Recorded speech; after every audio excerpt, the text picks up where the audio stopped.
Broadcasting from Ireland, featuring interviews with some of the biggest names in magic. Welcome to the Deceive Reality Podcast with your hosts, David Peace and Steve Spade. And we are back. Hi, everyone. Welcome back to the Deceive Reality Podcast. Thanks for coming along. I'm David Peace. I'm here with Steve. Steve, how are you doing? Good, all good, Dave. How are you? Great.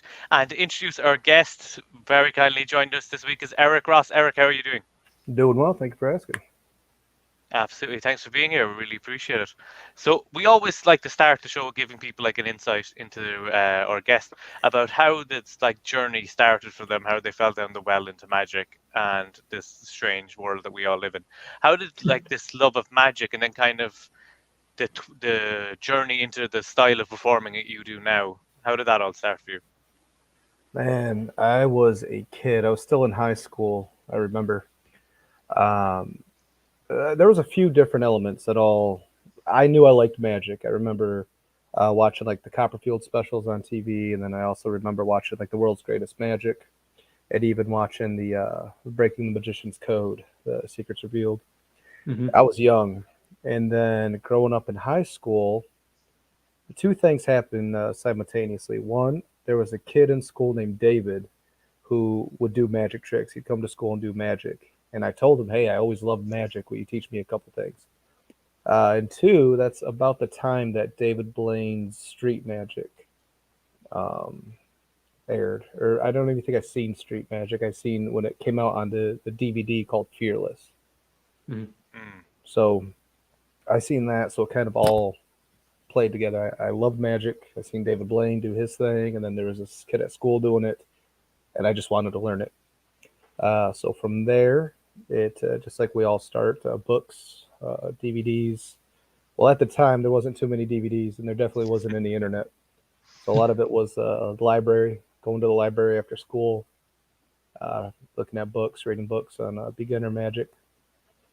And there was a big leap, I guess, between doing the magic, which I still perform magic. A lot of people don't realize I still perform card tricks and magic.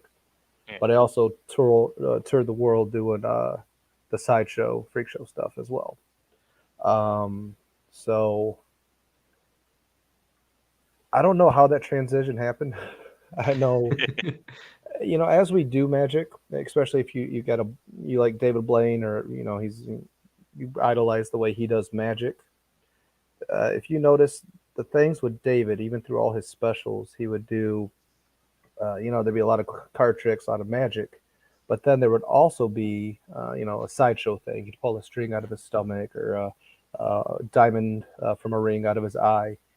And we did the same thing, learning magic. So along the way, every now and then I would learn,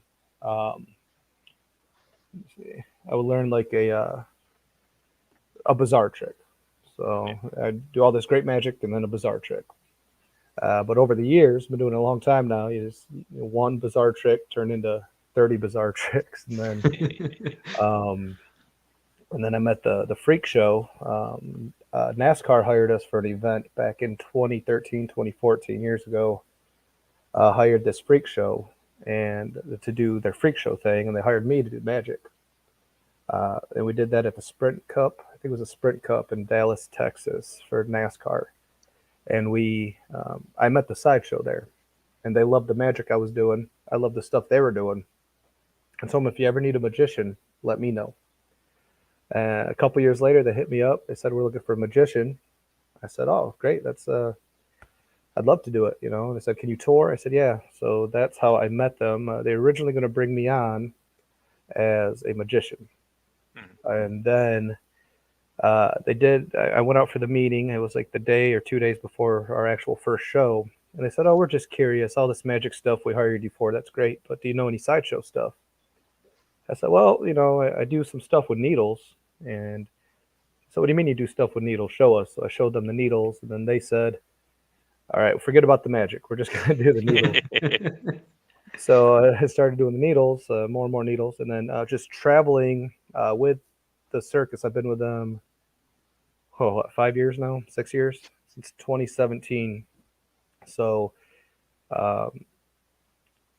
traveling, living with the Lizard Man and living with the Half Man and living with the circus and the freak show, you start to pick up more more stunts, more things, and you start to push yourself, and you start to study more and study more sideshows, study more sideshow performers. Um, so that's to answer your question. Sorry it was so long. That's how I went from magician to circus sideshow performer. But however, I still balance both. I still try to Yeah. balance both. It's an interesting mix for sure, man. It's cool, and it's very unique to you then as well. Nobody's gonna do that act. There's no kind of if it's very unique to you in the style of the way you're doing it. Oh, thank you. Yeah, that's what I was going for, man. I wanted to do things not everyone was doing, or at least not a lot of people were doing. I'm not the only I'm not the only one that does the things I do, but the way I put my character to it, and the way I routine it, and the way I routine them together, I try to make it as much mine as I can. Yeah, for sure. Yeah, Dave's talked about that with different guests we've had on about like how crucial it is to if you want to step aside from the kind of the masses of magicians that you have to have a character or some kind of hook that makes you different, And I think your style of Sure. magic then very much so suits you. And when you mentioned Blaine, that was a perfect fit, to be inspired by that early on. Yeah, I agree I think 100. Yeah. I think it's interesting as well, like the way like the three of our performances have evolved from like we all started off with like the classical magic stuff, and then I did I learned one mentalism routine, and now all my stuff is at least on stage is mentalism. And Steve did I'll do an escape as a publicity thing, and then it's like I like doing Everything. escapes. I'll just go do escapes. And Yeah. you were like, this one thing out of the eye is kind of cool. Oh, now there's this other. And it's like takes over your act. It's interesting how like it's almost one thing is following your own passion, but also I think it's very interesting to listen to like the audience reaction to like what is getting the best reactions from them, and kind of like Yes. tilting your way there. Did you notice a big change in like the reactions you were getting when you started putting more of that sort of sideshow elements into your performances? Yes. Even still to this day, the reactions are different. Now, there's a lot of audience that would still much rather see a card trick than me stick myself or do the Yeah. blockhead. You just got to know your audience.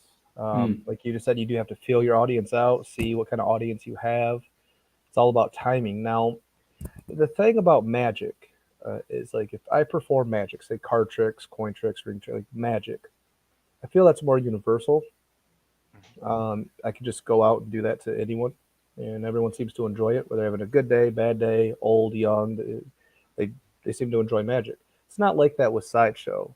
Now, the thing that really helps us as the sideshow performers, especially in the circus I'm in, is that people pay to come see the show. They know what they're coming to see. Yeah. As opposed Yeah. to just walking around doing magic, they know what they're coming to see. So typically, and if I get hired for a private gig, I'll know up front if I'm doing if they want magic or sideshow. But yeah, to answer the question, magic is way more universal, way easier to jump into. Sideshow, you need to know your audience, make sure you have the right audience, because not everyone likes the gross geek stuff.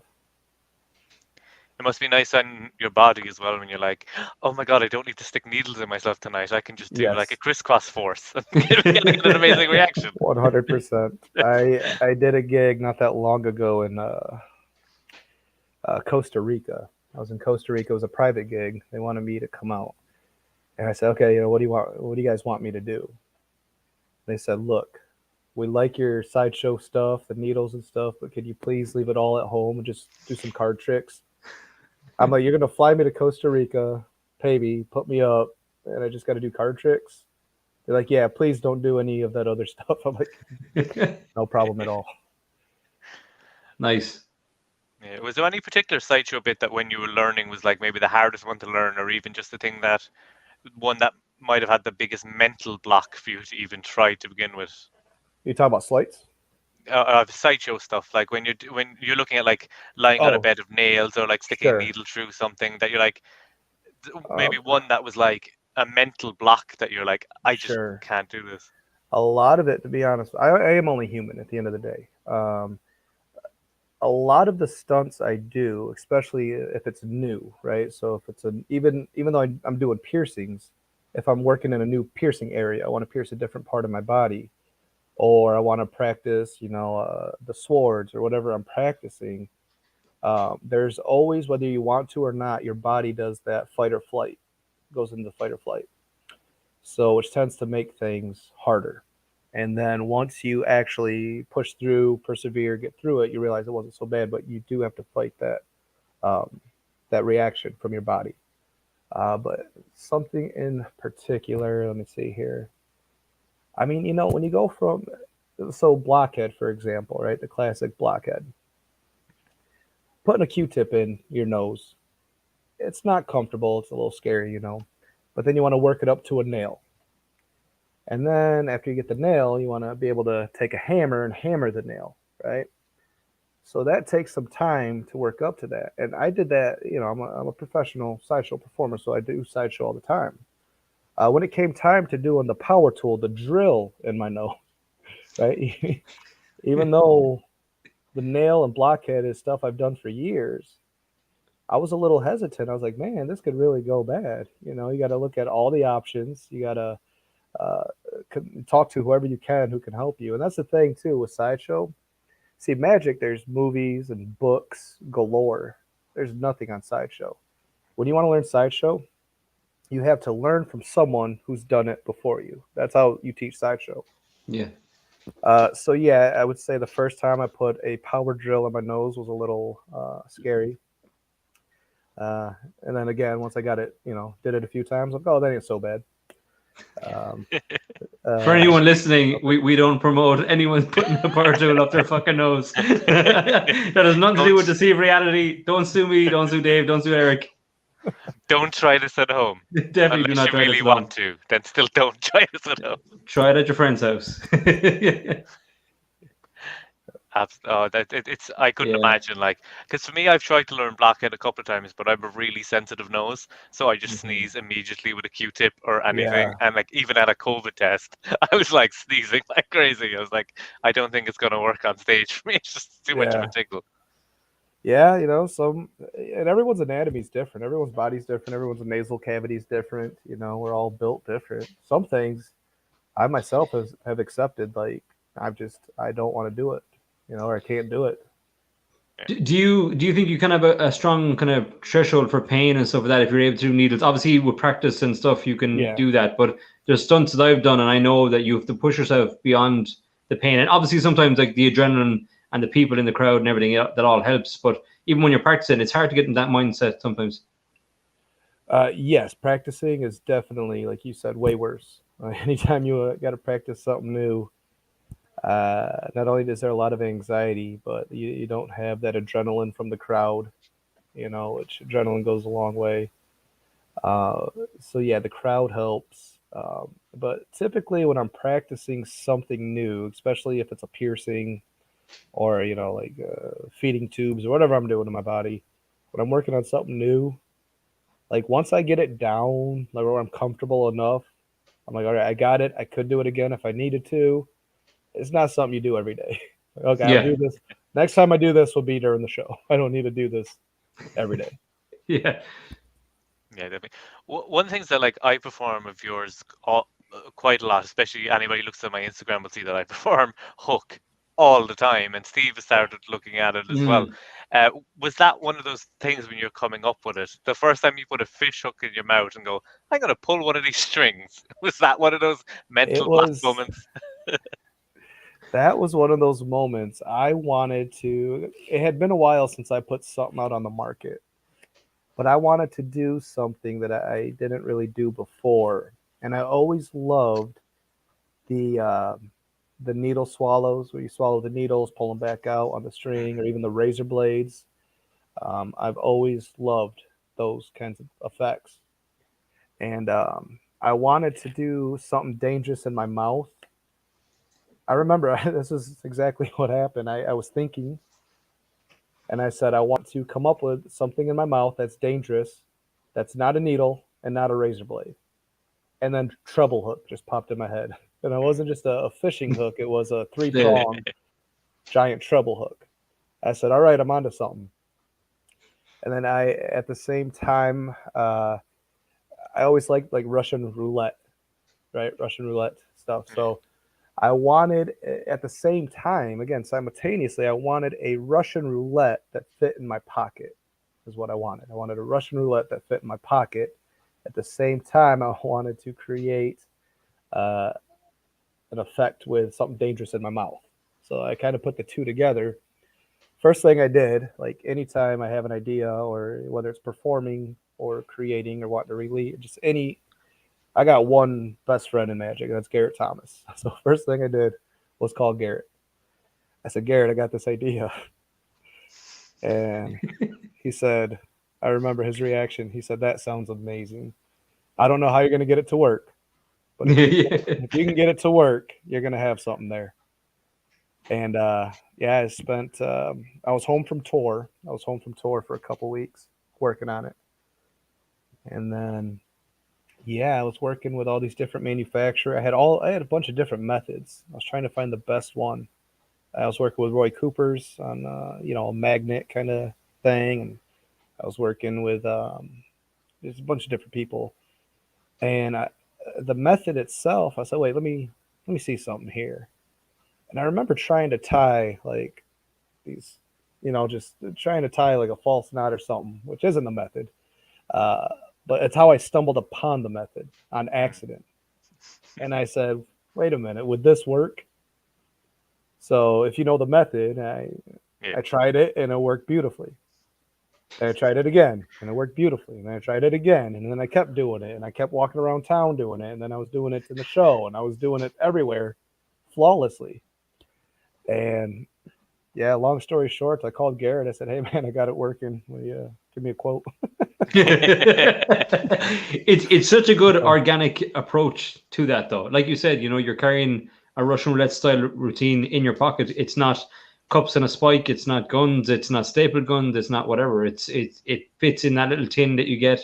It's a great trick for anyone who doesn't have it. And I think you can work it in as mentalism. You can work it in as a it could play to a lot of different styles of magic, I think.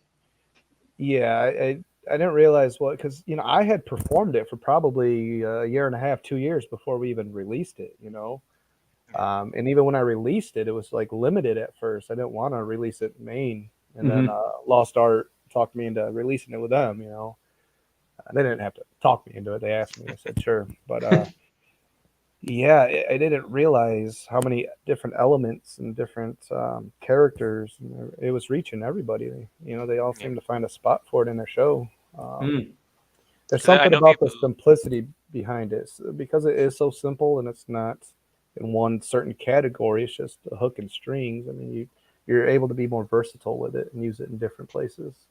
Definitely. You can use different ways of doing it. Like I know I've seen Keith Barry do it where he had the like tags that are numbered on the strings, or I've seen people do it with different color strings. Yeah. So you can kind of add in that sort of like psychological influence thing in there with the colors, and then if you want to use like some way of anyone could probably figure out a way that they had that color predicted as well at the end, or like whatever one they left predicted at the end and stuff. There's so many versatilities with it. And I remember performing it at the last show before COVID hit. I was performing it, and the whole situation, I had it in my head that before I did it, I wanted to bring out a first aid kit and just leave that there and then do the routine. And I forgot to bring out the first aid kit until after the first person had pulled it.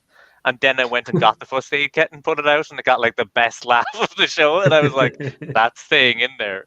But it's like the fish hook itself, it's the trident size of it makes it that like it's even difficult to put into your mouth to begin with, so people can see that it isn't like comfortable in there, and it does take a while. You have to rotate it a bit to get it for you to the right place in your mouth. And I just love the visuals of it. It's so good.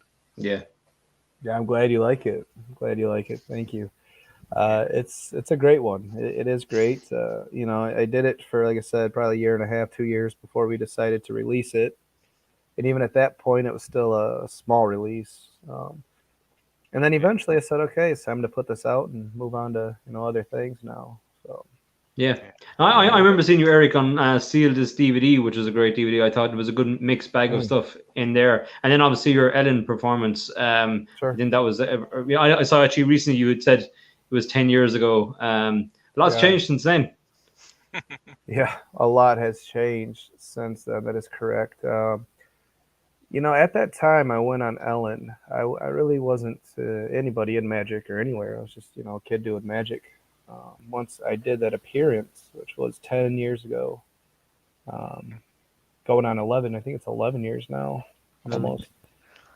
It just opened up so many doors and opportunities, man. That's, after the Ellen segment, I mean, it was just everything blew up. And that's what NASCAR hired me after seeing that segment. That's how I met the Freak Show. Yeah, it was a long time ago, but I still get asked about it. And I still owe, a big part of what I've become and my career to Ellen and her producers. And I'm always grateful that they had me out there, man. This is her last season. So I was a little sad when I heard it was her last season. I heard that recently, yeah.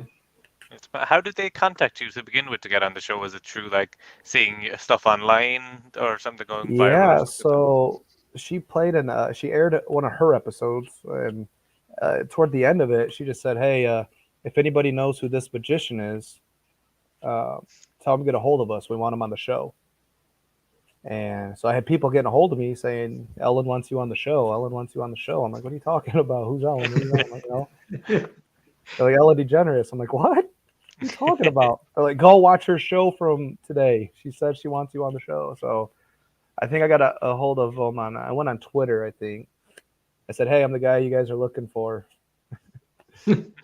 Oh, sweet. Can you come on the show?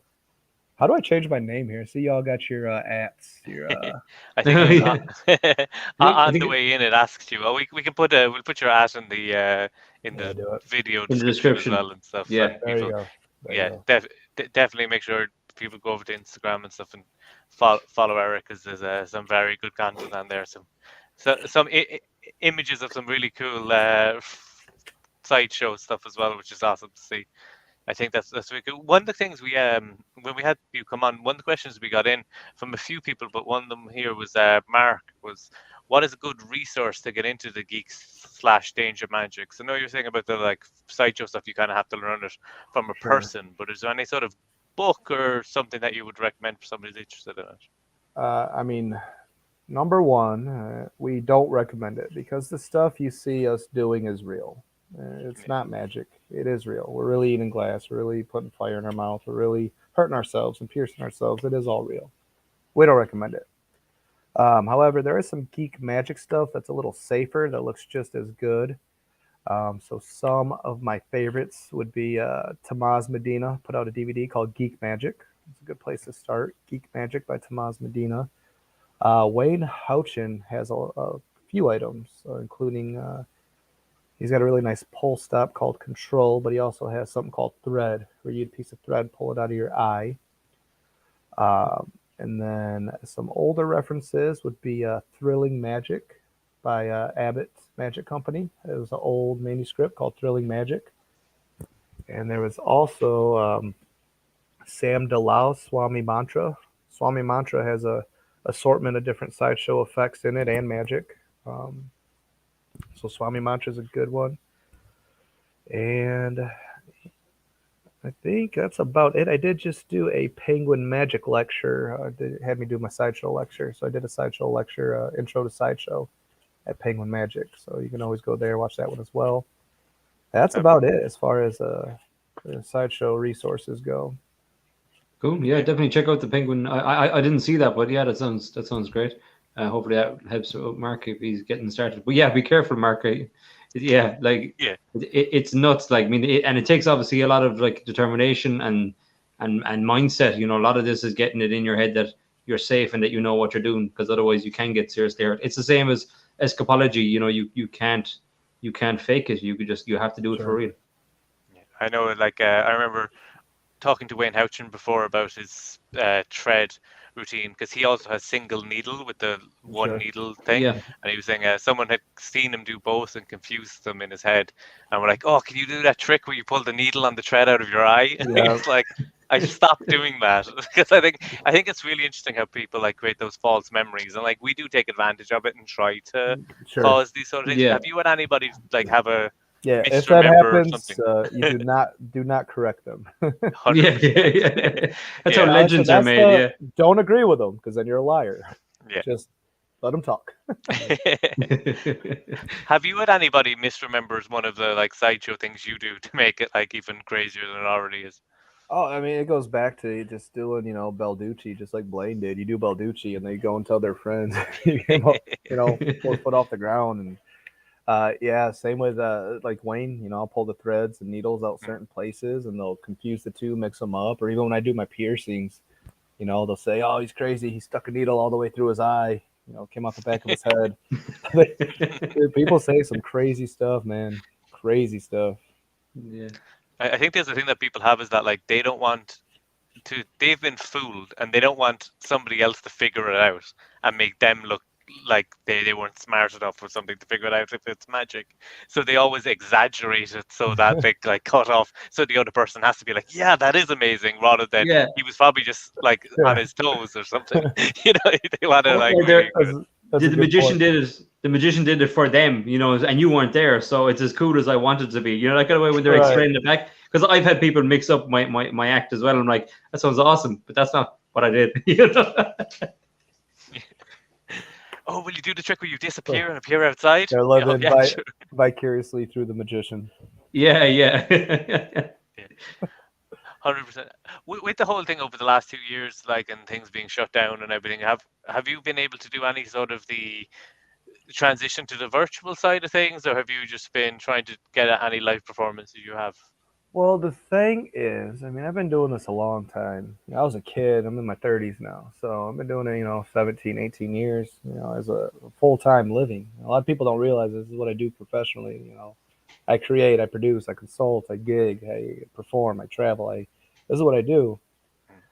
So even before COVID, and I'm talking right before COVID, I made a choice. I said, I need a break. I want to come home. My babies were because I got kids. I got a wife and kids. My babies are getting older, and here I am on the road all the time. And, they're growing up, not seeing me, 4 months out of the year. And I prior to COVID, I wanted a break. I wanted to take a step back. So I did that. I'm talking months before COVID. Like, I said, hey, like, I think it was like November of 2019, and then COVID hit like January. So I was already in a place in my mind where I wanted to take a break, and not necessarily work on performing. I knew I wanted to work on new things, and I knew I wanted to work on old things, and I knew that was magic and sideshow. So I knew I wanted to go back and just start over pretty much with magic and sideshow. So I started going over stuff, and I knew that was going to take time, and I knew I needed time to do that. So COVID for me was actually perfect timing, so it was perfect because I wanted to be in isolation. I wanted to work on me and work on things, and then you just gotta, life throws you some other things. So I was dealing with life, dealing with some of my own stuff, and so I will say in the beginning of the first year and a half of COVID, it really didn't affect what I wanted to do because I had already wanted to take a break. Now getting back into it, wanting to get back out there, now that I'm ready, which is, we're going back on tour. Tour kicks off in April in Florida. So we're going back on tour. I do feel like things have changed. All this stuff I was excited, which I'm still excited. I'm more nervous because things are different now. It's not what I remember 2.5 years ago or 2 years ago. It's not what I remember.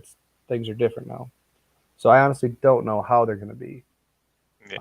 It seems if I was trying to gig or was trying to find work in the beginning of COVID, I can see where that would have been difficult. But it seems like it is a little more opened up now, and a lot of performers are getting more gigs and working again.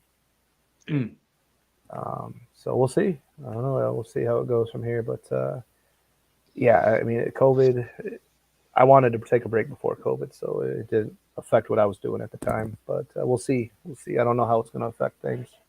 I don't know.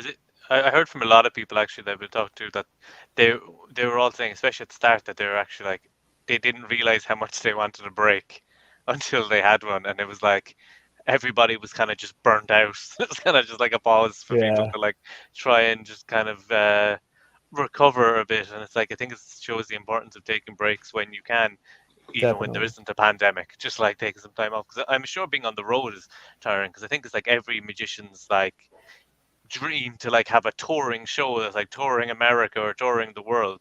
But what's that actually like from like a day-to-day basis of like being on tour, doing shows, maybe two Yeah, shows a night, or going to different towns then the next day? sure.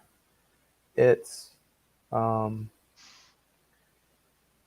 it's not as easy as people think it is. You're away from your family, you're away from your friends, you're away from your kids. You're not eating right. You're not sleeping right. You're not showering right. You don't have clean clothes all the time. You're miles away from anywhere. You know, when you think about friends and family, and those are your safe people and safe places, you're miles away from all that. Hmm. There's a mental toll it takes on you. However, it is very rewarding, especially when you're on stage Yeah. and people want your photo or they want your autograph or they just want to come see the show and they're having fun with you. It is rewarding. Um, it's one of those things. It's like a catch 22. Is sometimes you just hate it in the moment. You just hate being there. You want to be home, and then when you're home, you miss it. And like I said, when I say I'm gone 8 months out of the year, I'm home 4 months out of the year. We're gone like 3 months at a time. Then I come home for probably 10 days to 20 days, and then we're gone another 3 months, and then I'm home another 14 days, and then we're gone three. You know what I mean? So Yeah. Yeah. it's rough, man. I spend more time with my tour family than my actual family. So Thanksgivings, Christmases, things like that is I'm spending with my tour family, you Hmm. know, which I love them. You know, I don't, I made the choices I made and I'm happy with Yeah. them, but it Yeah. isn't always easy. But, you got to have a lot of good energy, having a lot of positive people on the tour really help. If you're trapped that close quarters for a long time with negative people, it really sucks. Um, That would be bad. Yeah. Thankfully, we we do a pretty good job about keeping the positive and weaning out the negative. And I think it's an interesting thing as well of like the signing autographs. I think must be like an amazing thing. Have you found you have to like change your autograph? Because I've heard of people who've like used to write their full name and now they're yes, like, oh God, one I hundred couldn't percent, possibly. 100%. You learn to just write your first initial and a scribble, then your last initial scribble, because you got a line of 100 people, you got to go. So yeah, and the next thing you know, you're signing butt cheeks and signing all kinds of crazy stuff, man. It's Carpal tunnel is no joke. You know, and get a Oh repetitive man, strain injury. it's when our boss he gets the tour posters in. So at the beginning of a tour, we do tour posters, and he gets a stack of 400 of them or 500 of them, and you got to sit there for a day at a round table with the cast, and you're all just talking for hours, signing, passing, signing, passing, signing, passing, signing, and that stack doesn't move for like hours. It's just huge. That's crazy. I can imagine like you're doing all this sideshow stuff with needles and piercings, and then you're like, "What's really sore is my hand." Like, Yes, yeah, I have a yes, hand injury. this is worse than anything. Yeah, just do that on stage and impress people with like some sort of wrist support. Like, now for tonight's stunt, I was going to put needles through my cheek, but I'm actually going to sign 400 posters. Don't mind the Watch. posters. I'm going to sign 400 people. Come on up here now. Yeah, there you go. Oh, nuts. So, it must be a great feeling as well to get that like feeling of fame and like the stage stuff as you were saying. Do you find that it's hard like after that when you go back to the hotel? I've heard people talking about like that trying to actually get to sleep after a big show that everything's gone well with. Is that like a difficult time? I mean, it's a rewarding feeling to know that people, want your autograph or want to talk to you. But I mean, ultimately, I'm there just to have a good time and just to hang and have fun. That's me. So I'm so grateful that people come and see me or see the show and see us and want to talk. And I'm there to hang. So I'm more grateful that people do want to see the show and did find it interesting and did find what I was doing interesting. And if they just want me to sign something for them, I'll do that. It's not so much, I feel famous or I feel, I'm just happy that they're happy. I'm just there to It's, have a good time. I'm there to yeah, give them it's a show, have a good time. nice to be appreciated for the skill set that you have. I mean, that's, Right, yeah. right.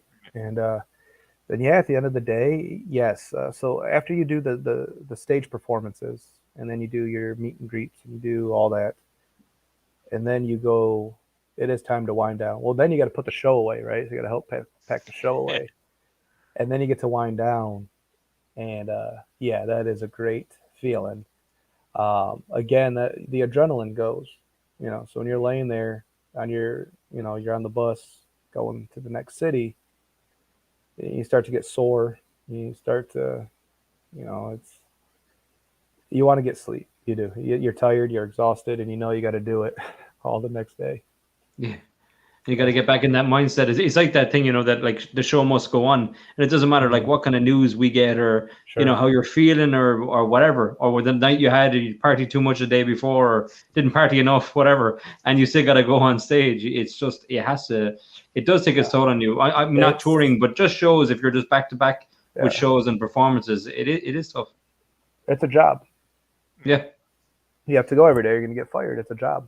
Yeah. It is. Yeah. It's like a lot of magicians would know the feeling for maybe like a December Christmas gig time, or maybe for people who do communions around here, you'd be doing maybe like 3-4 gigs a day every day, and it's just like you're eventually just going into that, like trying to stay out of autopilot because you want to give the people a good show, but you're like trying to just battle your way through it. Sure. For people who haven't like seen the show, where like it's a variety show, so it's kind of different to someone just doing like their own show. There's other performers. Do you perform like one time yourself, or are you like sprinkled throughout the show? How does Yep. So I do my own sideshow. So I do my own magic, my own sideshow. Those are my private gigs where I'm doing everything. However, a big part of my heart and a big part of me is with the Hell's a Poppin' Circus sideshow, and that's ran by Bryce Graves. So Bryce usually brings out myself, and we got a half man named Shorty. And then we have Willow, who does a lot of some classic magic effects, along with some aerial stuff. And then he usually will switch up the other artists, so he'll bring in jugglers, he wants to switch it up. He wants to keep the show fresh.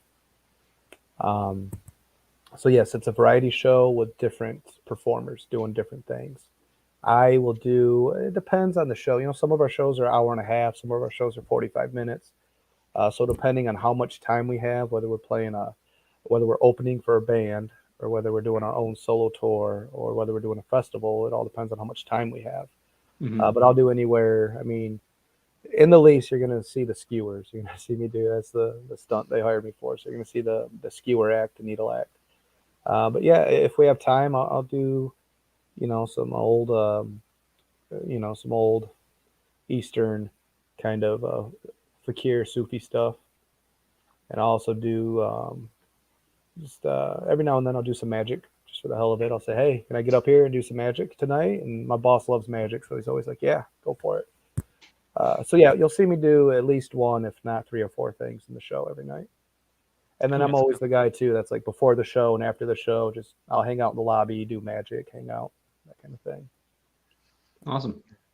Yeah, it's this very cool, interesting thing of like having that like ramp up and ramp down, where you might do like one thing and then like an intermission, then you have to come back on and kind of like get controlling your own adrenaline. I think is something that's important for those sort of shows, that you don't like just crash after your first segment and then you're like, oh god, I've got to do 3 more things throughout the night.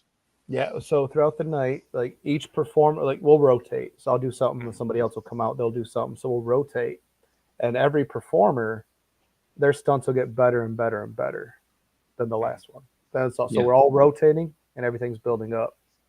Now, as far as adrenaline goes, as much as I love it and as much as it helps, because I'm doing the pain acts, the classic pain-proof acts, I have to actually try to keep my adrenaline and my heartbeat as level and down as I can. Yeah.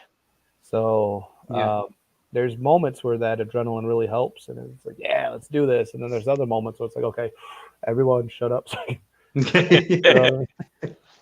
which is not always easy to do in a rock and roll freak show. Yeah. You're like, can we just have some mellow music, guys, just for a Yeah. second? And Yeah. kumbaya. Can we Right. just have a little meditation? I'm just about to do something that's going to hurt a lot. So just So can we hear just me do out. We're gonna cut Pantera tonight. And we're gonna play some Yanni. Can we get some Mozart playing, please? Thank you. Come on, let's get this going. You say you do some magic before and after show as well. What's like kind of your go-to tricks for that? Like, what's like if especially maybe like if you were just caught and someone's like, "Oh, show me a trick." What type of stuff do you like to do? Do I have props on me or don't I have props on me?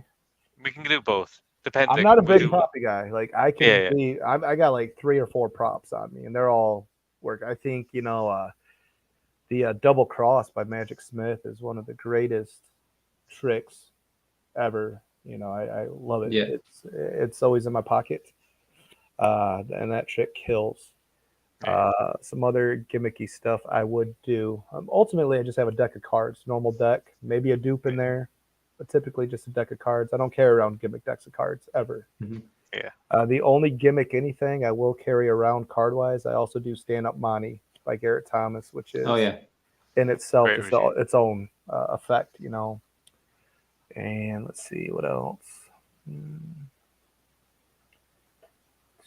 I do want to say something while I'm here, while I have all these magicians listening. The bite out quarter is not dead, y'all. It's not dead. No, it's not. Nobody knows how it's done, I promise you, because I thought the same thing for a minute there. It still kills. I promise you guys. I keep spending mine. That's my problem. Yeah. I've put about 4 into vending machines. Yeah. Yeah, I'll and get, coin unique as well one time. Fucking second. man, I'll get that. Like people will hit me up on my website, like, "Hey, I spent my balance. Can you send me another one?" And I'm like, "No, like, how's that fault?" No, because that's not good for my fucking bank balance. So no, I love it. Exactly, man. How's that my fault? Oh, So yeah, as far as props go, it's probably the only props I carry. I got a deck of cards, and then I got the double cross pen. Oh, loops, of course, the loops. Yeah. I got Inner Yeah. Circle, which if you guys do loops and have never heard of the Inner Circle, you need to check out Inner Circle. It's great. And Yeah. what it is, it's a way for you to carry your loops in your Yeah. wallet every day. I didn't know about it. I was doing loops for years and didn't even know about it. I was like, "What is this? This is the best thing ever." Yeah, it makes your life a little bit easier, right? For sure. Yeah, Oh. and then also Razor Wallet by D. Christopher is really, really great. I love my Razor Wallet. I stopped using my impression devices altogether.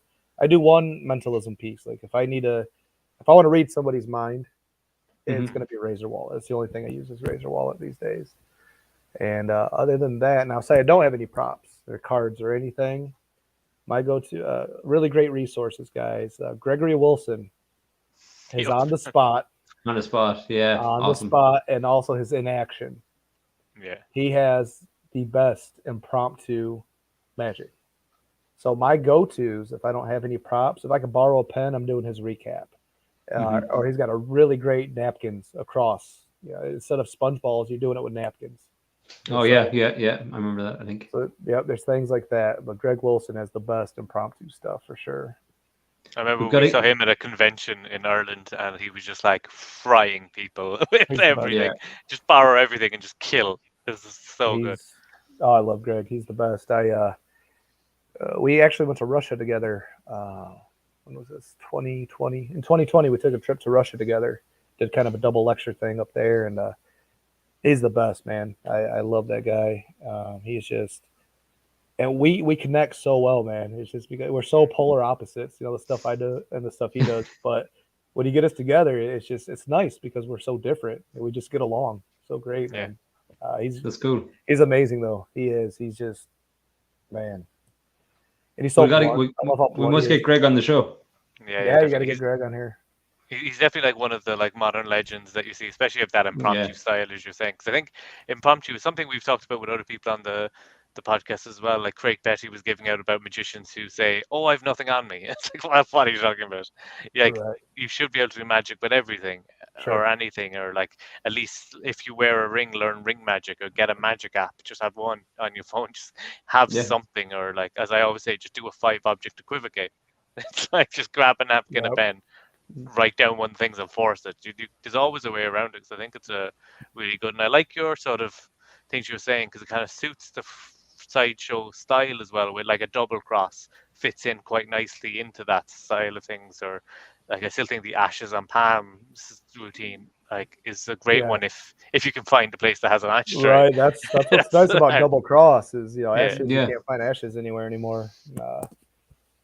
Yeah, it's because even I remember there was someone brought out one with lipstick, where you could do it Yeah. with lipstick, but it's most lipsticks now are kind of looking like lip Yeah. glossy things. You're like, I don't know what to do with that. Yeah. That I, doesn't th- I work think either. I think Greg had a lipstick one at one stage. I think it's Yeah, on something.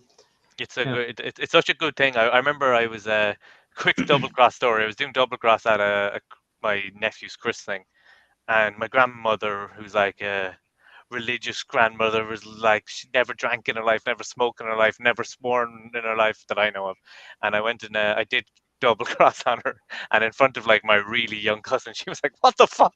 I was like, "I just made my grandmother Yes. swear that trick Yes. is staying in my set forever." Yes. Forever. You That gotta should be keep the quote. It'll make your grandmother say "fuck." Yeah. Like, this is- Dude, that is next product I put out probably in a few years.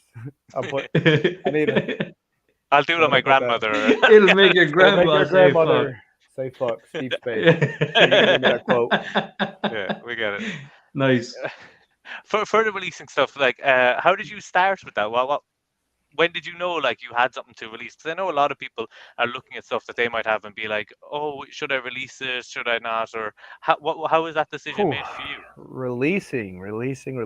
So, a lot of people don't realize I was a young kid. So I put out a lot of garbage, man. I didn't know what I was doing. These later years, I try to put thought and I put out things that I'll actually use myself.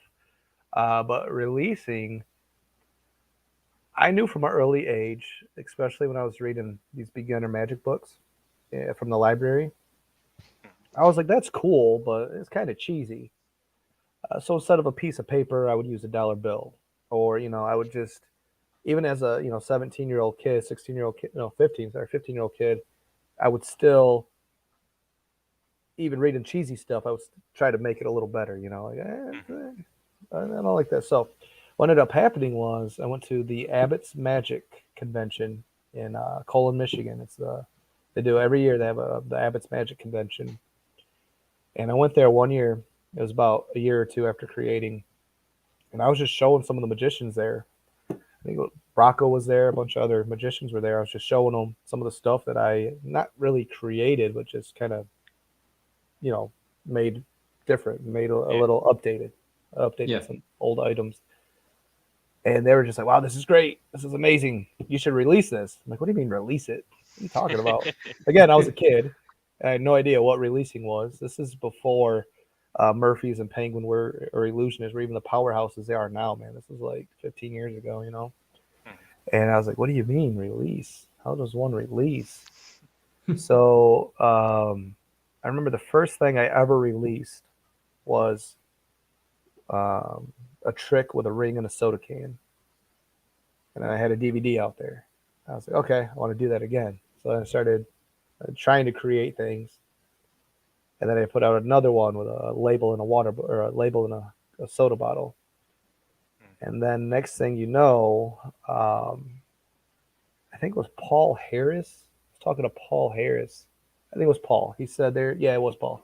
He said there's a company in Ohio.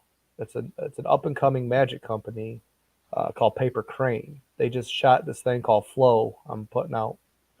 They just shot this for me. They're looking for some other stuff. You should hit them up. So Paul put me in touch with Paper Crane, and then the next thing I know, I was releasing things. Things were coming out, releasing, and then it became like this weird thing where I just wanted to create things to release. I didn't think about the quality of them or how good they were, or, things like that. It just started getting a little crazy there for a while, and then I took a step back. I said, "Wow, let's discontinue this. Let's discontinue this. If this person's unhappy, let me refund them because I don't blame them." And yeah, over the last, I don't know, 5, 6, 7, 8 years now, it's just been trying to put out quality stuff now. Even things that need a little more work, it's still, as long as the quality's there, if this will look good on TV, if this will look good in a show, this will be good if people are going to like this, if it's different enough, do it, and practical. I like practical magic. I like things that make sense and simple.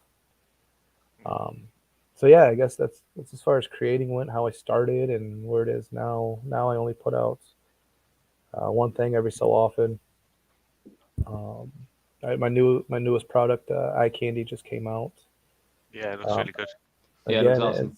thank you. Yeah, it was something that's just the classic way of pulling things out of your eye just never made sense to me. And there was a reason you had to use certain things. Like there was a reason you had to use a kernel, you know. Yeah.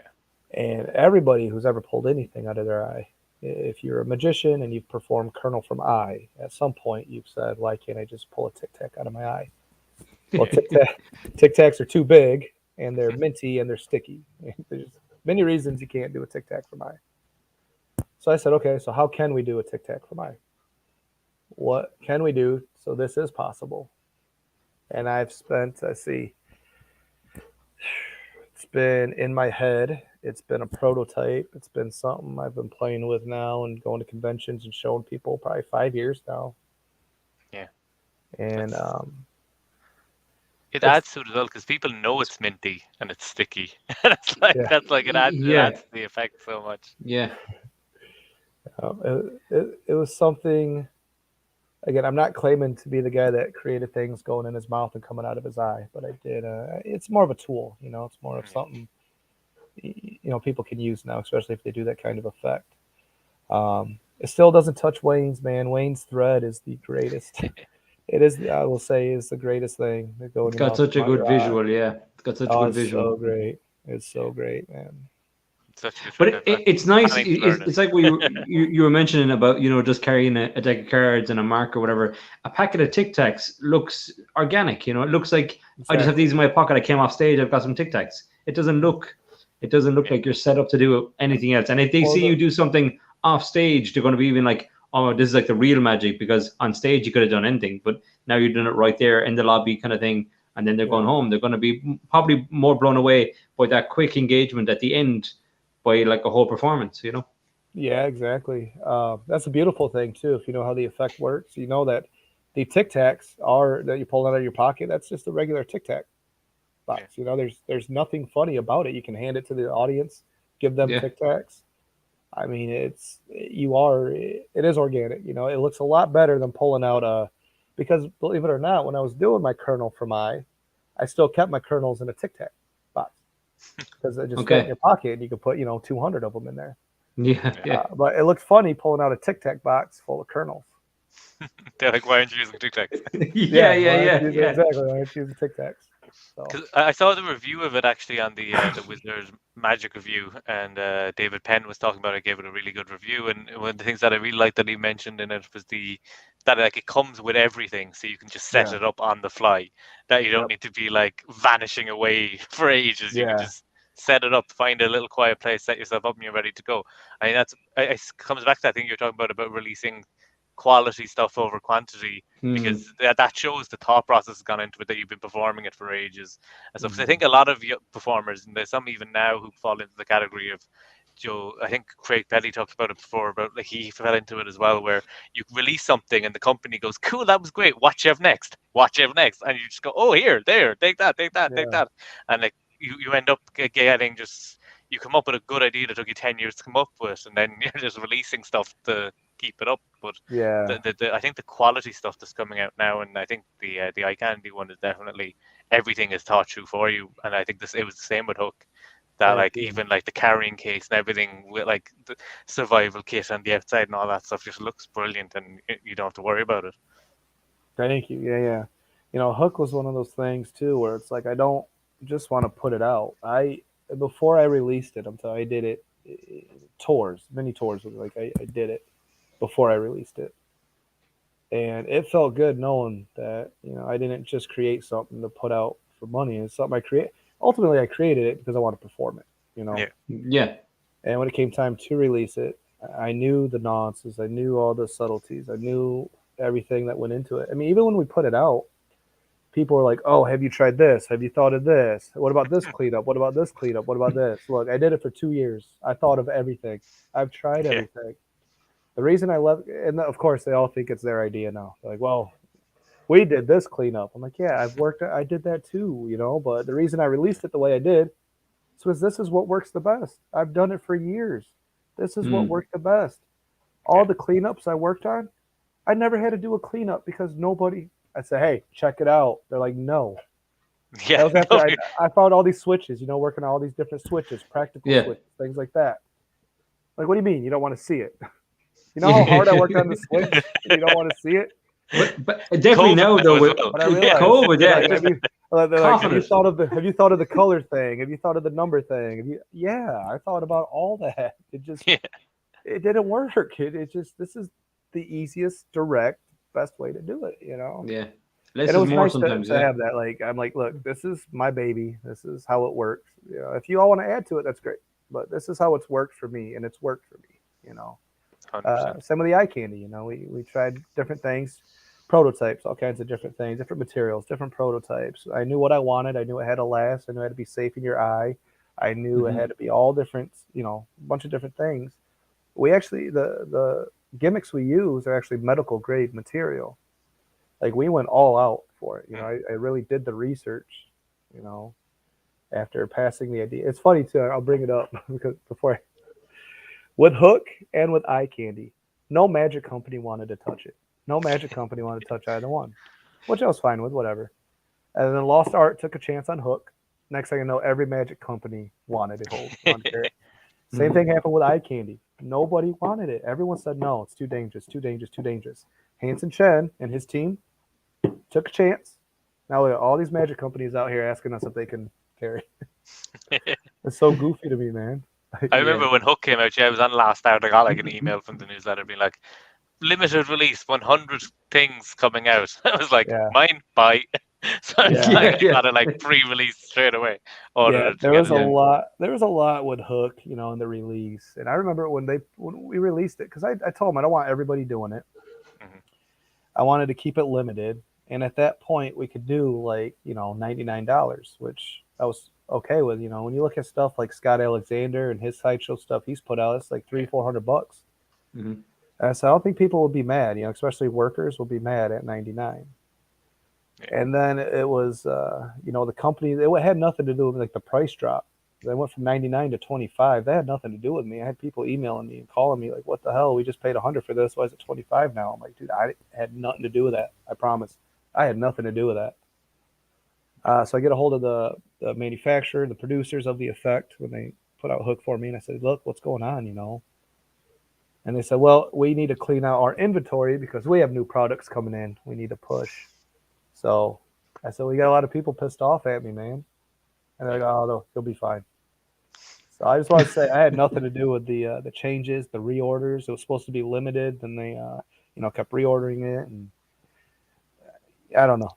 I think it was nice to have it first because I was in like the first 100 people to buy it in the pre-order limited release thing. And once it came out and it was like cheaper, I was like, good for them, but I've been doing it for 2 years now. So that is one thing I will say. It was out years. We waited about 2 years before that price did come down, which it happens. I will say Hook is done. We are done with it. We will not be reordering it. We sold a lot of them, and we're all happy. But it is done. Lost Art sold out. Murphy's has sold out. I have maybe 25 left in my stock, and then once those are gone, they're gone. We will not be reproducing it this time. Do you still perform it still yourself, Eric? Do you still do it? Hook? I have not done it. No, I've not done it. That's the thing. Usually when I release something, I kind of try to move on and do other things. Yeah. Hook's one of those things that I did a lot, and I did very often, and I did on the road. Yeah. And when I put it out and seen everybody else doing it, I was like, it's time to. Yeah. It's funny you mention that because I'm good friends with Mark Southworth, who created Double Cross, and he doesn't do it. He doesn't. Right. He same thing. He's got a load of them, and he gets sent them every now and again, or whatever, but he doesn't perform it anymore. Yeah. Yep. It's it's not like that. I mean, it ain't just your effects you create. It's like any effect you do. Eventually, you want to Yeah, You have to change move it on. up. Just, move on. definitely. Exactly. Yeah. And when other people are doing as well, like I know there's other magicians in my area who, anytime I go, they're like, "Oh, do you do the trick where the deck of cards turns into a block of glass?" And it's like, well, I'm not doing Omnideck now, so because Right. I don't do Omnideck because I know other people do Omnideck, so I It won't was do so Omnideck. it was so bad at one stage. Everyone that was like a lay person thought every fucking deck of cards turned into a block of glass. Yeah. Yeah. I was just like, I'm not doing it. I was Yeah. like, I'm not going to do that because I think it's good to like look around you, especially in your local area, and be like, what are other magicians doing, and then just don't do Yeah. those tricks. Yeah. Yeah. Get your own style. Exactly. Yep. 100%. Yeah. So And then it's try to do things that they're not gonna be able to do. That's 100%. Yeah, they're not going to stick a skewer through their face, so I think you're safe. Yeah. And the man. big Did you question, see- the big question with eye candy is when are the green and orange eye candy gimmicks? Because Yeah. I've seen loads of so- white ones. Yeah. That is a good So question. there's many colors. There's many color Tic Tacs. So we were debating on what color to put out first, and we agreed on white. I do believe the next color we did say we're going to release another color. I think we're Awesome. going to do the orange ones next. I think it'll be the orange, Mm. the citrus orange ones. I think that could look cool as well because like the white coming out looks cool against like the contrast to the eye, and you see because it kind of like it sneaks up on the person with the white on the white. But I think like the orange could look really cool, especially in like a dark environment that like because those oranges glow pretty much. Like I Yeah. think that could look really Yeah, cool. like a Yeah, fluorescent. I do color. too. I originally wanted the orange, and Yeah. white was going to be cheaper, a little cheaper for us, and we didn't know how well it was going to be received, so Yeah. or how well it was going to be, everything, the production, we didn't really know, but it's been great. So we knew white would be the to get our foot in the door, to get because the white itself is prototype when you think about it. It's the first Yeah. time it's been done. So off this, now that we got white, we knew it was going to be the easiest one to work with, easiest one to have manufactured. Now we can start looking into colors. Yeah. Orange, there's no release date. It's not 100%, but we're about 90% that we'll have an orange soon. Because the What do you white as think- well is medical looking, it's like I'm saying it's medical grade Yeah. stuff. White looks medically, it looks clean. People Yep. trust putting white in their eye.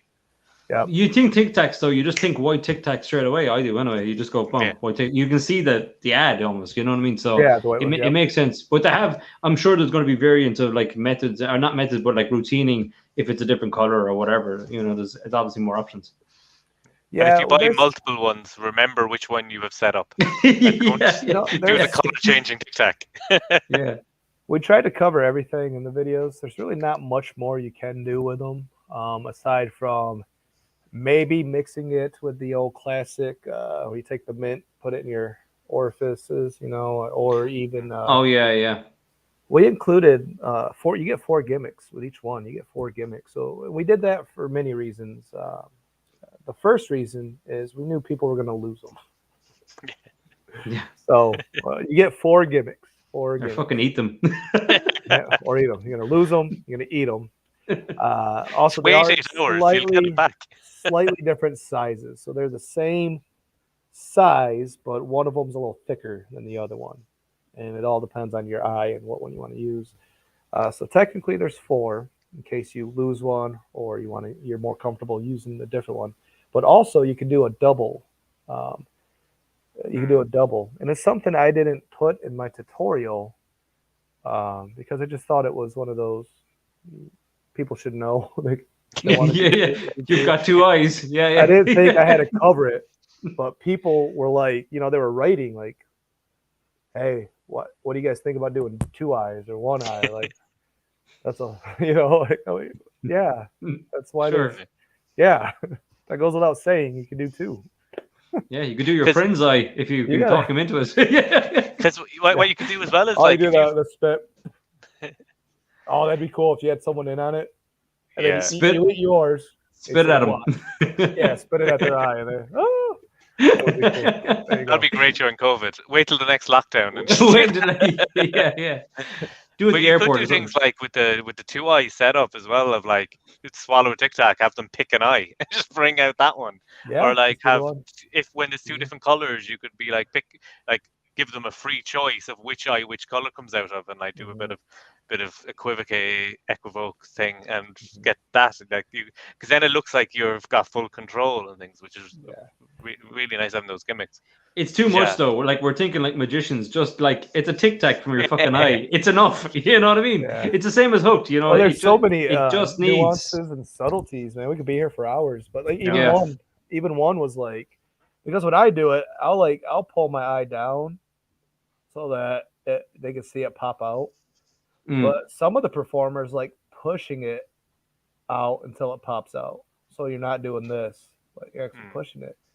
So then you can get into the debate about that as well. Like, well, what looks better? There's just guys. Look, I gave you the gimmick. You know, like, do what you want. Get creative with it, and just do what suits you. What feels best for you. What suits you. Do that. Yeah, definitely. I think it's definitely going to be well received. Even more so. Like I've seen the reviews have been unreal for it so far, and just like the thought process and the quality. Because I think Henry Harris does come out with really good quality stuff. Like it's a great company to be working with as well, because they're known for their quality as well as one of the things that I don't think they've had a misstep yet. Really, it's been all really good stuff, and it's just another one coming out. Awesome. Especially with Rubik's Cubes. Lots of Rubik's Cubes. There are so many Rubik's. And they're so expensive, man. Oh my God, are they expensive? I'm not into like Rubik's Cube magic per se, but I bought an Ordi Insta-Lite. It's literally up above me, so just reading it. But I bought that because it was like, it's an affordable trick with a Rubik's Cube that like, see if I like it, and it looks good for social media. So I was like, here's what you do.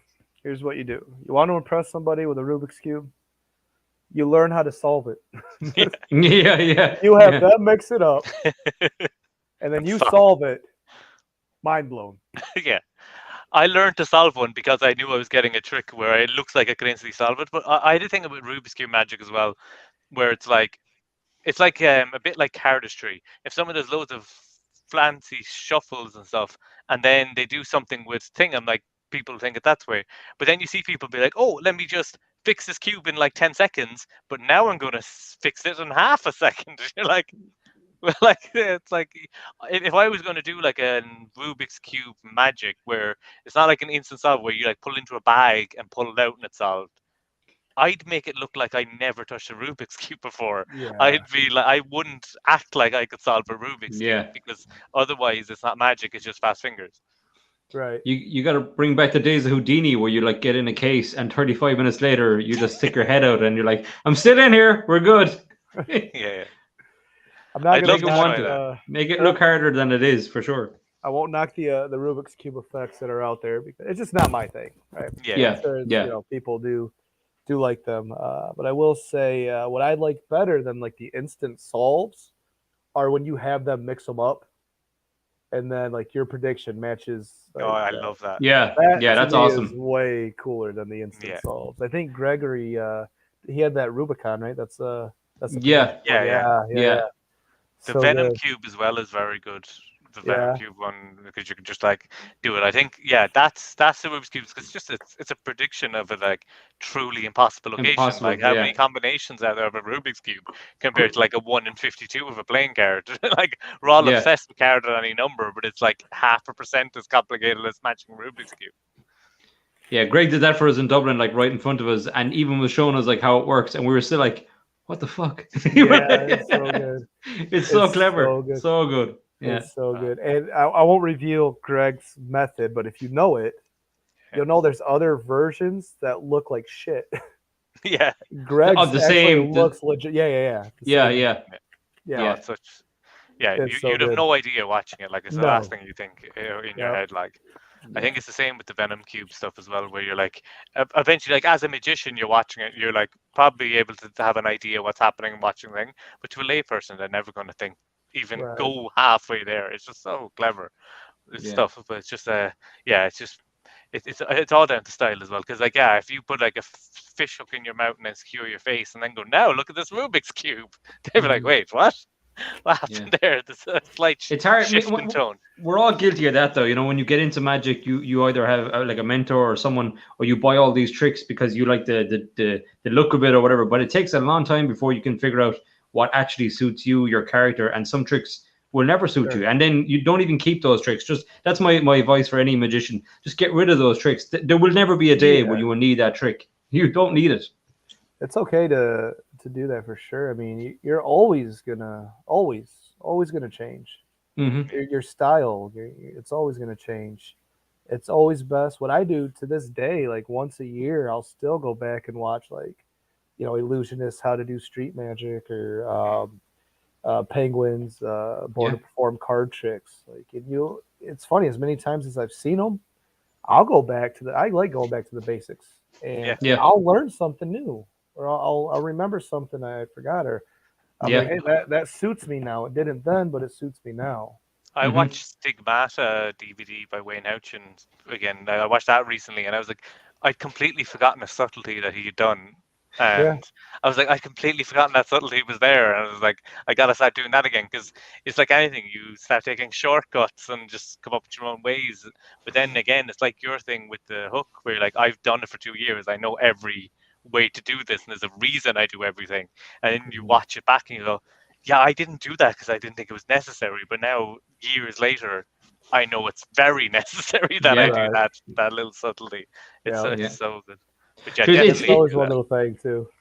It's like when we had Oz Perlman on, and we were talking about Born to Perform card magic, and then we all went, like, he was talking about the biddle trick, and then Dave was like, I haven't done the biddle trick in fucking ages. And it's so good. It's such a good trick, and you just forget. There's so many tricks you just forget. It's just one of those things. Absolutely. So we have a segment on the show that we've talked about before, which is the good, the bad, and the ugly, where we ask someone to tell us a story about a performance that maybe started off well and went downhill pretty quickly afterwards, or slowly afterwards. Do you have a story of like a performance that maybe didn't go 100% plan? Oh man, let's see. That's a good question. Performance that didn't go as planned, because they usually have a workaround, a way out. Yeah. Mm-hmm. So I mean, I will say, you guys, the needle stuff I do, it can go very bad, and it did go bad one time. If you want to hear that story. Yeah. Sure. That sounds good. So you got to remember, when you're doing deep tissue piercings or even surface piercing. So surface piercing is like, skin. If you can, that's like surface. Deep tissue is where you're going through the muscle, and you're trying to avoid the tendons, nerves, arteries, veins, things like that. Right? You're going all the way through, kind of like the bicep. Right? Let's see. You can see it here.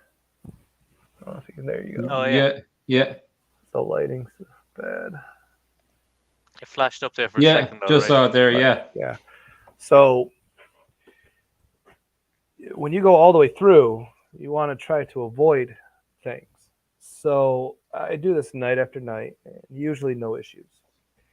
The reason I have one spot is because when you find a sweet spot, it's not like a tunnel. It's not a piercing, because it heals. I don't leave anything in it, so it heals. But you're safe to go in that area.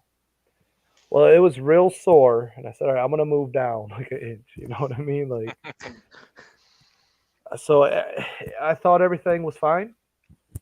I remember going through my bicep on stage, coming back out, and I knew something was wrong, because the backside of my arm was dripping, like pouring blood, but it was like dark blood, and it was just pouring out.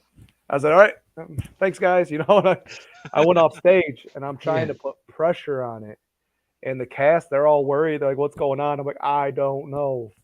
My arm was red. Blood was all over the ground. I mean, it was bad.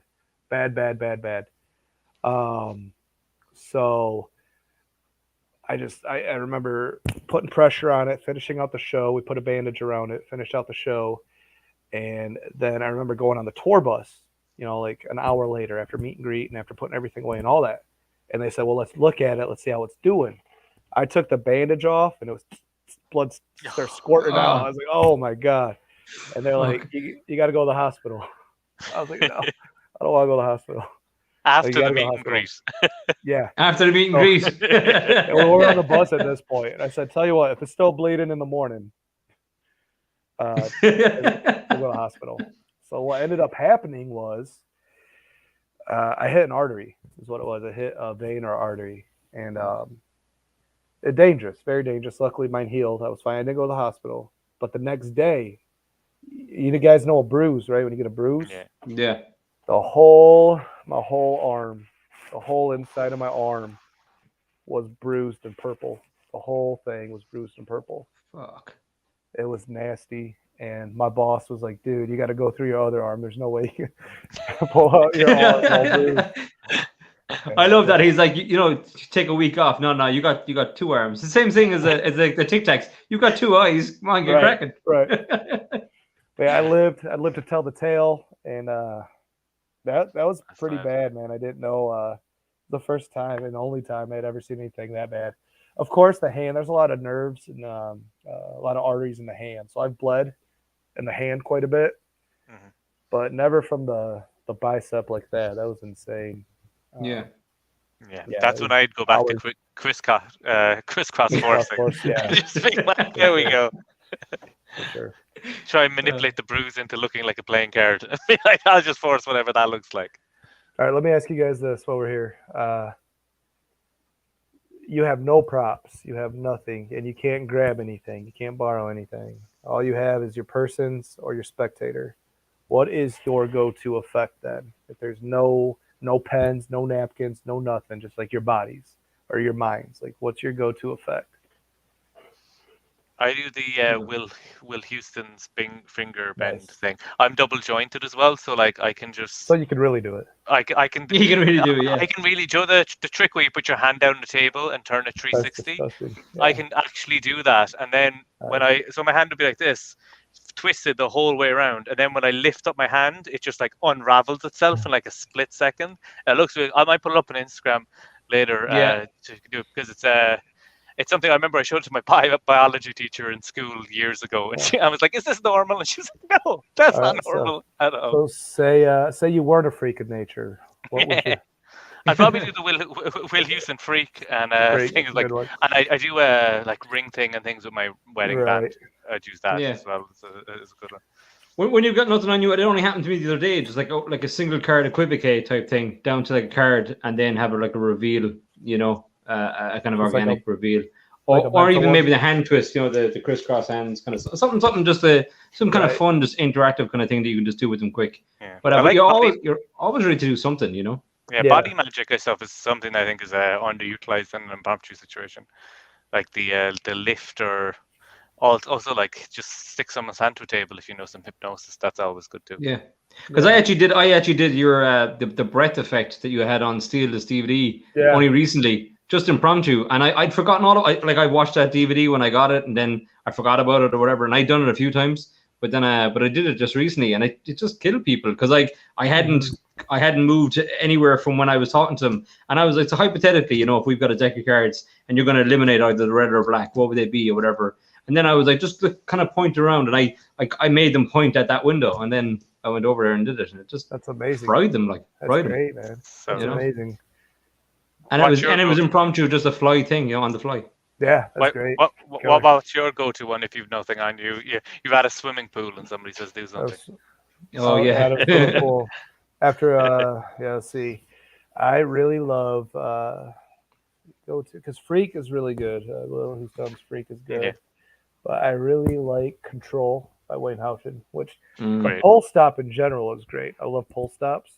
Yeah. But with other pull stops, you need a certain thing, and Wayne's, it's completely impromptu. Yeah. So I really like Wayne's pull stop. That's very good. It's a good DVD as well, actually, if you haven't seen it. It's very good. Yeah. I'm trying to... it's hard, right? I mean, I like asking magicians, because it kind of catches us off guard and puts us in that moment. Like, you have nothing. You just got out of the pool. What are you doing? I was in Las Vegas, and I was sitting at the edge of the pool, and someone was like, "Oh, do a trick." So there was a drink beside me that had ice in it. So I picked up the ice, did a false transfer, and just let my hand fall into the water and just let the cube go as a ditch. So there's an ice cube just fell to the bottom of the swimming pool and was just gone, and it was like the cleanest vanish in the world. Just do that from now on. It's great. That's great. Yeah, I think so. I mean, I think if they have something and you can vanish it or change it or whatever, I mean, that is the pinnacle moment of being a magician. He made the thing disappear, that kind of thing. So I think anything like that works if you get caught on the hop. But I hate that. We've talked about that as well. And when magicians are like, you're definitely not a magician if you don't have something or you can do something on the fly. Because like the whole element of being a magician, kind of this, can bend the elements kind of a thing. You should be able to do kind of something, because otherwise you're just teasing them. I'm a magician. Yeah, do something. I'll see you later. Good luck. You know what I mean? It's not fair. It's not the same for like a rock band or something. No one's expecting you to sing or play your guitar or whatever, really. But I think if you're a magician and you say, yeah, I'm a magician, then you have to do something. I think it's not the kind of the exchange isn't there otherwise. Yeah, I agree 100%. You should know if you're going to be a professional magician, or at least, doing it enough, not just a hobbyist in your house, but if you're out there doing it, people are going to ask you to do something eventually, man. Definitely. So you should definitely be. It happened to me the other day. I checked in meat at the butcher's, and the guy was like, "Oh, the last time I was in here, one of the other younger butchers said you're Steve Spade. Are you Steve Spade?" I was like, "Yeah." He's like, "Oh, show us a trick." I was like, okay, cool. You know what I mean? Yep. And I had to just think I had something on my keys thing, but like I was able to do something. But yeah, you have to be ready, I guess. Yeah, always. It's good to look around as well and like challenge yourself. It's like it's a creativity exercise.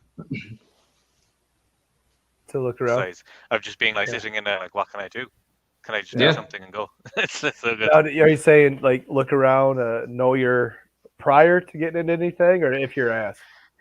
I think before, like if I walk into a place, I'm like, okay, there's napkins over there, that's handy. They have the wooden stirrers. Are the salt packets square or are they the thin tube ones? So like, can I put a coin inside it or can I not? Or even make it look like a thing? Or sometimes be like, if I know I'm meeting friends who are like if I'm going to the bar and I know my friends are bringing people who I haven't met before, and at some point they're going to say, "Oh, he's a magician, do something." Yeah, I might like the second I get there, I'm looking somewhere to stuff an angle Z because I'm like, I know I'm going to probably do it at one point, and if I can set that up like an hour beforehand, even better. Yeah. So it's that'd be a good habit and routine to get into. Then is when you walk into a place, just take a quick glance, know what you're working with. Because you are going to get asked, or you can work the conversation around to it. Because if you say you're a magician, they're going to see it. They're going to want to see a trick. They're not going to want to watch your YouTube or your clip on Ellen. They're going to see something now. Yeah, for sure. Yeah.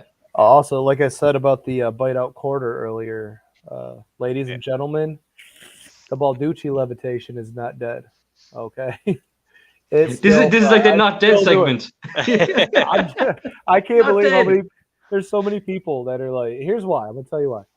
Because there's a lot of old effects that I used to love doing, and a lot of people are like, you can't do these anymore, right? You can't do them. Everybody knows how they work. Adam Sandler revealed it in a movie. It's been done on YouTube. And I started to believe these people. I'm like, man, that sucks. I guess I won't do that again. And then I actually went out and started doing these things again. And I'm like, what the hell are these people talking about? It's like, even if it's a movie, like everybody on the planet hasn't seen it. And I think one of the best things to sell that is like, I've had someone be like, can I show you a trick? And then they show me something with a key card. I'm like, oh, that was cool. Let me show you something. And I use key card and they don't understand what I did because I just use key card in a slightly different way. Right. Or like they only see things in this one situation, and once you take it out of that, they don't understand it anymore. Once you don't just cut the deck, even if you throw in a Hindu shuffle or something, you've completely changed in their mind. It's not a key card anymore. So you're just like, the perfect thing with coins like that, like a bite away coin, is like in the movie, if they even mention the movie, which I've never had anyone mention the movie, but that's like that coin that folds. Let me try it with your coin, and then just do it. Yes. There you go. Exactly. You know what I mean? It's one thing. You gotta remember you're borrowing their coin. You're borrowing their quarter. You're borrowing theirs. And then you give it back to them, so they have the story to tell, and you're done. People say Bill and Lemon is dead because it's on Wikipedia.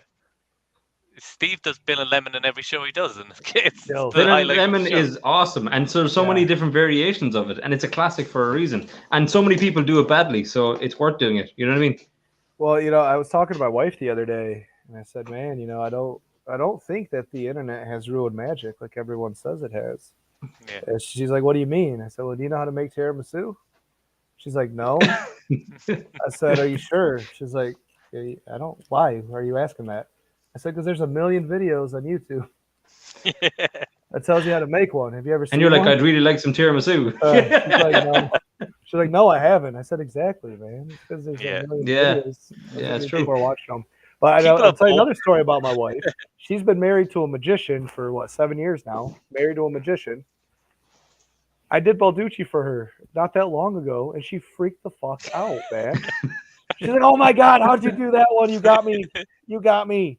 How? Nice. That's so good. I said, really?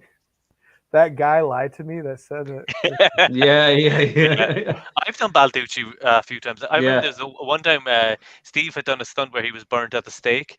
It was Yeah. like a big thing at a festival, and then it was a part of like an escape of being burnt at the stake. And then we went to a nightclub afterwards, and we're in like the smoking area, so there's nobody else around. And people were like, oh, do something if you're a magician too. So I was like, cool. I walked just slightly across the room, did a Balducci levitation, kind of half joking because I hadn't done it in years. And Yeah. I thought everybody knew it, so I was doing it kind of as a joke. People lost their shit, so I then went into full Blaine mode and like asked people to go get me water and was sitting down with my head in my hands for a while. So, but I originally I was like I landed turned pretending to be laughing like, oh, you know what I did, and they were like, what? And I was like, oh god, oh Yeah. god, my head's pounding now. I was like, can you get me water? Yeah. I have a Balducci levitation story from years ago, being like a college house party thing. And as I was going up the stairs, there was a girl walking down the stairs. I was like, I don't really feel well. Do you know where the bathrooms are? And I was on the landing of the stairs. So when I did the Balducci, I was able to hold the landing to even get more height. And then I had to like collapse onto the landing. And she's like, are you okay? And I was like, yeah, was I moving? Was I floating or something? I just feel like really lightheaded. And she's like, yeah, you were like 1.5 feet off the fucking ground. Yeah. So good. Good. It's so good. Hidden gems, man. They're hidden gems. 100%. Yeah. If someone tells you not to do a trick, do it, because that means nobody else is doing it. So you'll be the only one going for it. So. Oh, you know what? You're right. Balducci sucks. Yeah, don't do Balducci. Yeah, don't do Balducci. Don't even Google it. Don't even Google it. The biting coin is the worst trick I've ever seen. Oh shit. Right. Yeah, everybody knows it. There's only one way it can work, so like it's done. Yeah, don't start doing these tricks. Fuck you, Adam Sandler. Thanks for that. Yeah, I have to say, just Adam Sandler ruins everything. Adam Sandler ruined magic. I know you're here and stuff, but like Hook just doesn't work, guys. So don't bother doing it. People don't care. Just don't do it. Yeah. I'll do it myself, just to take the sacrifice off, so everybody else doesn't have to. So just don't do magic. Yeah. People are like, oh, you should teach people magic, and I'm like, then I won't have as many gigs. So keep but it is true though. If you're looking for the newest trick, you're nearly better off sometimes to like dig into like an old book, and you'll find 10 of the newest tricks just in a different way or whatever. You know, I mean, I think learning from books is crucial. I remember seeing a poster recently, and it's about a magician saying that he wants books that he'd love a DVD to go with every book or something. And the whole beauty of a book is that you can read it and interpret it whatever way you want. Right. So now it doesn't have to be, because otherwise we'd all do it like Greg Wilson, or we'd all do it like whoever, you know what I mean? So I think you have to see it sometimes in your mindset, and like, and even if it's wrong, even if you don't even get the gist of the trick and it becomes something completely different, that's fine. Mm-hmm. That's definitely the way to do it. If you want to hide something, put it in a book, as they say in magic. If you want to hide a secret, publish it in a book. Nobody will ever find it, and it'll be yours forever. Mm. Yeah, you know, a lot of the best stuff, man. The best stuff is just, it's simple, and it's hidden somewhere in a kid's magic book, and a lot of it is just, you know, there's so much coming out. And again, I don't want to knock anyone's stuff. It's just, there's just so much coming out. A lot of it's knacky. A lot of it's just not workable. A lot of it's for camera only. A lot of it is, you know, just doesn't fit me or my character. But there's so many simple things. And I think that's one of the things that, you know, like David Blaine did, and why his magic was so relatable and he was getting the reactions he was getting on his TV specials. It's because he kept it simple. You know, a lot of the biggest things he did were simple, you know. Same when performing. I remember I put out a DVD a while back. I just how to do magic with Eric Ross, just for like people wanting to get into magic. They can learn a few tricks from me, on my site for my people and whatnot. And I remember that was the first time I went. This was, I don't know, 10 years ago, man. This was the first time I went back to my basics. Where I'm like, I'm gonna go back to basics, and I'm gonna teach some simple stuff that I learned when I started. Mm-hmm. Yeah. I went out to shoot this DVD, killing, frying. Reactions were insane, man. Yeah. Insane. And I was like, what have I been missing all these years? Like, what is it? Yeah. There's something, as a performer or even a spectator watching it, there's just something about simple magic, direct magic, intimate magic, simple magic that is just killer, man. It really is. Mm. Yeah. Because it's so easy for us, because it's stuff we know. It's like just doing the best trick to do to someone is do a double lift and then put the card down the table, click your fingers, have them turn over and be a different card. Right. That kills people, and it's something that you can do in your sleep. So they don't think you're doing anything because you're not, rather than being like, okay, I need to do like a side steal here and do a little adjustment that they might know what you did, but they know you did something. Mm. So it's like having a lot of those classic tricks are just like a lot of those Blaine ones. Just it's so straightforward. There's nothing for them to catch because everything is just so simple. And it's like I love simple methods and stupid methods as well. I think a method that is just ridiculously stupid is my favorite ones. Like the crisscross force. It's how that works is mental, but it works. And I think they're also really good to teach people who want to learn magic, because if they like the method when it's a really stupid method, they're gonna be a magician because that's what most of it is. But if they go, oh, that's stupid, they'll never get into it because you have to love it when it's just absolutely ridiculous. Yeah. Yeah, it's like even for you with the hook thing, and you're like, will this work? Doubt it. We'll give it a go. It's just it's the simple method. The simplest thing was the best, man. Yeah, it was. Yeah. That's how it is. Just the simple stuff, really. I think you're right, because it's so natural to us. We're putting off that energy like nothing's happening, so it's always nice. Keep it simple. Go back. Always, like I said, I like myself.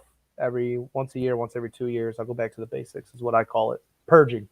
I go back to the basics, man. I start over. It's good. I suggest it, Yeah, no, it is true. And you forget so many gems. Even like you mentioned there, obviously it's not a basic trick, but stigmata, that can be one of those impromptu things where you don't have anything, and you know what I mean? If you wanted it to be. So it's important to have that little kind of cheat sheet in your head. Okay, I need something. I can do this, this, and this. I miss stigmata so much. I love it. Can't do it much these days. But you can do it you can do it in your palm. It doesn't come up as well, especially in a hot environment. The arm was so perfect. You can do it. It's like trying to find other places that you can figure it out. Is I guess the real thing. Damn you, Adam Sandler, you bastard! Here's how the layman brain works. Okay, I can do the Cobra Cut, the Vose Cobra Cut. I got videos on Instagram of me doing it stuff. I would try it with this deck, but it's brand new, so it's not going to work. You need an old deck. But so Cobra Cut, right? I've spent weeks. I'm still I can do it, but I still practice, man. Because if you go, I watched the video. It looks good though. It does look good. Thank you. Now, if I do that for a spectator, I'm gonna get a bigger reaction doing this, man. You know what I mean? Yeah. You're gonna get, and that's what I'm saying. You just got to keep it simple, man, because they care. Yeah. Just that stuff, or even just that stuff's gonna get a bigger reaction than any of that crazy stuff. You're wasting hours. But that spring from hand to hand has it all. Like, you're not the guy who just does a few tricks at the bar. And if you are, you're a hustler. You know what I mean? It's got sound. It's got that thing's got a lot going for it. I mean, and people overlook it. It's like sponge balls and all that simple stuff. People overlook it because they're like, no, it's like kids magic and it's like this and it's like that. But I remember seeing in David Blaine's book, he's doing sponge balls for Jack Nicholson, and I'm like, well, if it's good enough for Jack Nicholson and David Blaine, it's good enough for anyone. Everyone else, exactly. Nuts, man. Yeah. But you can do it so much. Yeah, exactly. I mean, if I ever do sponge balls now, I use it as cover for a watch steal. I only do the two face, the one in the hand one, and then the two crossover. That's the best part of that trick. but it's all the cover in the world to steal a watch. Yeah. It's funny you mentioned watch steal because that is one yesterday. I was like, man, I haven't stole a watch in like 15 years. I want to work on the watch steal again. People are wearing less of the leather band kind of ones. It's more the smart, but you can get the rubber smartwatches as well. I don't condone stealing from people, but yeah, you should. If you steal it, you should return it. Yeah, exactly. 100%. Because there was a thing. Have you ever stolen a watch and then forgot you had stolen it? Yeah. I stole a watch one time from another magician, an elderly magician, at a convention. And he didn't notice me steal it, but when I realized to give it back to him, I had broken off one of the straps. So without him even knowing, I just dropped it to his top shirt and tapped him on the back. I was like, "See you again, good luck." And that was it. So I just hope later on he went, "Oh, I must have broke my watch and put it in my pocket during a lecture or whatever." But yeah, sorry about that, Pat. If you ever hear that story, I'm sorry about that. You should have bought him a new watch. Yeah, I felt awful. We were out before. It was my stag. It was like my stag to a bachelor party, and we were doing magic for some people. And Steve noticed that someone's phone was hanging out of their bag, so he was going to make their phone appear in his pocket. But like 2 seconds after he took it, she noticed. She went to check her phone and realized it was gone. Yeah. So then Steve went to give it back, and she was like, "What? How did you have my phone? You're trying to rob me!" Oh man. I felt like such an asshole because I had to like Google myself and go, "I'm actually a magician. It's cool. We're good here." Oh yeah, she wants to get security and everything. But yeah, but we had done like so many tricks for that like whole group, and then she just came in late or something. Yeah. Well, what are you gonna do? I loved when that phenomenon came out. That trick. And like the method's really simple. You just have to steal somebody's phone. Yeah. Straight up, it's simple. Yeah. Step 1, steal someone's phone. Step 2, run. Yeah, that's nuts. That's funny.